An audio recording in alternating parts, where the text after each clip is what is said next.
Hey guys, today we're going to be talking about the Aberrant Action. And this is the rocket sidearm that just came out today, with Act 2 releasing as part of the heavily time-gated episode Echo things.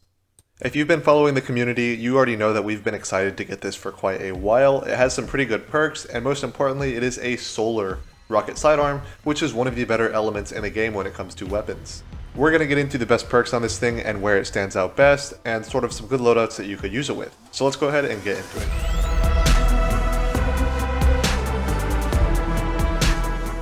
So first of all, we'll just go ahead and talk about actually getting it. It's pretty easy. You just complete some of the quest stuff for Act 2.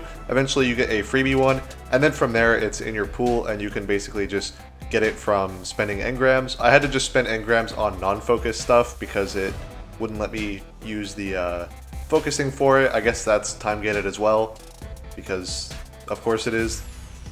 But regardless, you are able to get this just by tossing engrams at it, and many of us were saving them up to be able to get this quickly.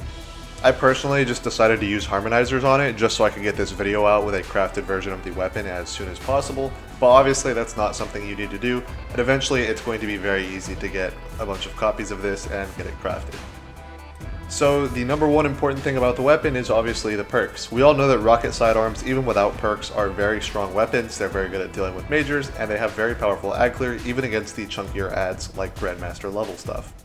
And with the perks, this weapon is not disappointing. It has some great choices, especially in the fourth column with stuff like Demolitionist or Incandescent. If you've been following the channel, you know I don't normally like Incandescent, especially on primary weapons. However, that's mainly because they don't get a very large volume of kills that really lets you make use of the Incandescent. But between having inherent splash by being a rocket sidearm, and also doing actually good damage and one-shotting most ads, you actually do get decent value out of Incandescent. And on top of all of that, it also has some very nice utility, like on Solar, when you scorch enemies, you can get your class ability and your melee energy back by using it. And also, this ticking damage does apply a lot of flinch to some enemies, which might prevent you from getting shot while you're at low health. The third column for this weapon is a little bit more lackluster, however it still has some okay choices. I'll go ahead and just look at the elephant in the room and talk about Heal Clip. I went ahead and tried this just to see what the hype was all about, and I'll be honest, I don't really see the value here. Like, yeah, you can proc it very often, especially with it being a rocket sidearm, however the reload is kind of slow, so it's not quite healing on demand. And on top of this, it's just Cure. It's 120 health, and that's it. It's not Restoration or anything like that. And realistically, you should just be having your healing in your build. This is kind of something I've preached in general, as far as not looking at any specific equipment. Your healing should be a part of your build. You shouldn't need something else to rely on it, unless you have some kind of specific situation where you might need it, like maybe using Stasis Hunter to get around quickly. You might get some use out of a Heal Clip then, because that subclass doesn't have very good survivability. That said, there's not a lot of competition for this perk slot because there's really not a ton of amazing S tier perks in the third column like Impulse Amplifier that we have on Indebted Kindness. So Heal Clip is something I would actually consider using, however I would also take a look at Pugilist, which is normally not a very good perk. However, due to the lack of competition, I kind of see it as being a better choice on this weapon specifically, since an incandescent rocket sidearm is worth it no matter what's in the third column. Now, Pugilist is going to be good on pretty much anything except for Solar Warlock for obvious reasons. It's also not very good on any Roam Hunter setups just because you could be using Gambler's Dodge, but if you are in an encounter where you would be using not Gambler's Dodge, like if you need to get your teammates Radiant on Witness, or if you want to have Marksman's Dodge for the extra reloads during DPS, then of course it is a decent choice to get your melees up that way. But I do think that Pugilist is going to be better than Heal Clip on something like Prismatic Warlock, especially because Prismatic Warlock already has ways of getting several healing verbs at the same time anyway, so I would really not bother with also having healing on your weapon on top of that. Another choice that might be overlooked is going to be Field Prep. I went ahead and checked how much ammo Field Prep is giving you. It's giving you 12 for the unenhanced version, and I didn't look at the enhanced version, but I believe it does give you more ammo as well. Ammo is not really a huge deal on rocket sidearms, but again, since there isn't much competition for this perk slot, then I could see this being an actual choice just to be able to carry more ammo for it, and it also helps to be able to reload it super quickly while you're crouching, as just something you can kind of do quickly if you get the muscle memory for it. And lastly, I think Threat Detector is another one that could also go on it, as you would have it active very often, and it would give you very good reload and handling, which is super nice. Anyway, that is really it for the perks. It's pretty straightforward, as are most legendaries in the game, but we are going to talk about some of the good pairings you can use with this A lot of the people I see using rocket sidearms I think don't really understand what their purpose is. I think a lot of people think rocket sidearms are like a major bursting or a damage weapon, however that's really not the case. This is more so an ag clear weapon that is also able to deal with majors somewhat. While it can definitely handle the weaker majors, anything stronger than like the lowest end of majors, I would go for a better bursty weapon with something like Mountaintop, or maybe a sniper, especially since we do have that on our relic right now with a pretty nice mod.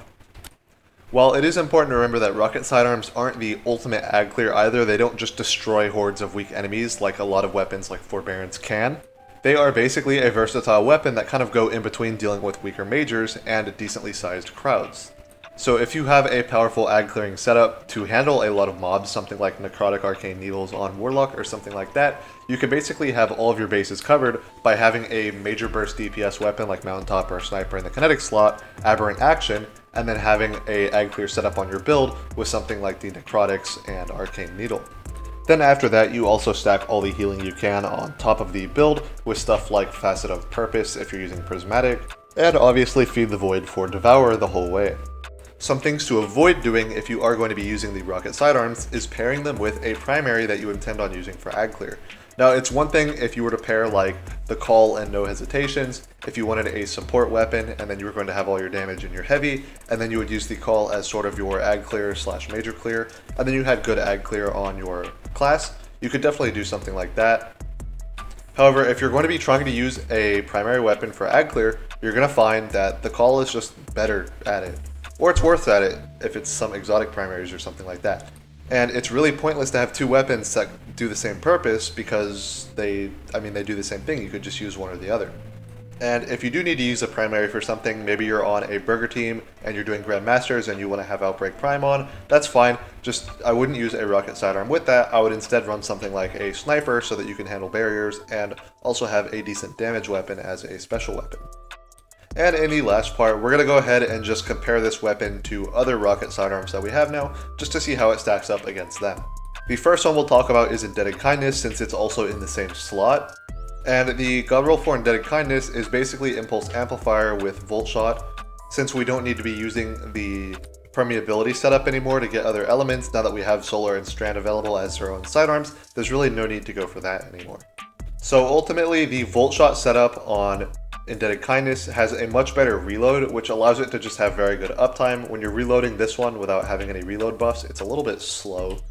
However, the ag clear, I would say, is probably similar to that of the Volt Shot one, but the utility is going to be worse since the Volt Shot one obviously is able to stun overloads, and because it is very easy to get a kill, it's really not out of the question to just one pop an ad near an overload and then have Volt Shot and shoot the overload with it, and then boom, you've got overload as a legendary special weapon without using any of your artifact slots. That being said, Incandescent does have the solar synergy of giving you back melee or class ability regen, and while it does definitely have the ability to make ignitions, it's unlikely to set this up next to an unstop, so I'm not going to be counting it as an effective champion setup. However, the stagger that comes with just being able to constantly take damage on the enemies or on the enemies you've killed is pretty helpful for your survivability as well. It's worth noting that the damage on Volt Shot is a little bit better than Incandescent. However, because Volt Shot was nerfed back in Season 20, it's not really as far ahead as a lot of people might think it is.